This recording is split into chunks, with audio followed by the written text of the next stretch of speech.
அச்சிறுபாக்கம் அருகே உள்ள முகதங்கிரி கிராமத்தில் எழுந்தருளி அருள்பாலிக்கும் சோழர் காலத்து பழமை வாய்ந்த பஞ்சாயுதேஸ்வரி உடனுரை பஞ்சாயுதேஸ்வரர் திருக்கோவில் இருந்தது. நாளடைவில் கோவில் சிதிலமடைந்ததால் புதிய கோவில் கட்டி கும்பாபிஷேகம் நடத்த முடிவு செய்த கிராமத்தினர் கடந்த 2 ஆண்டுகளாக திருப்பணி மேற்கொண்டனர். பின் திருப்பணிகள் முடித்து கடந்த மாதம் 16ஆம் தேதி கும்பாபிஷேகம் நடைபெற்றது. இதையடுத்து தினசரி மண்டல அபிஷேகம் நடந்து வந்த நிலையில் நேற்று 48ஆம் நாள் மண்டல அபிஷேக நிறைவு விழா 108 சங்கு அபிஷேகத்துடன் நிறைவடைந்தது.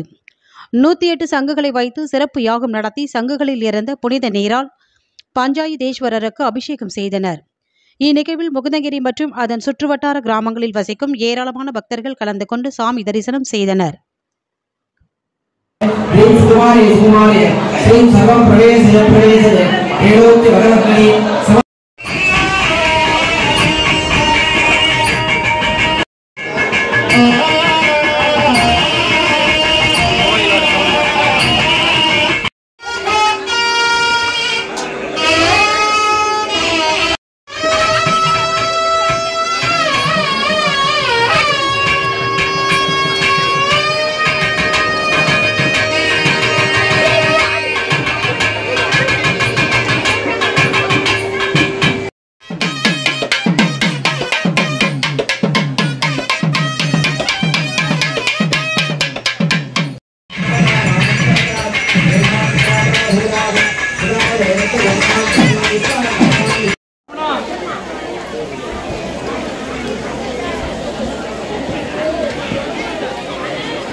स्वाहा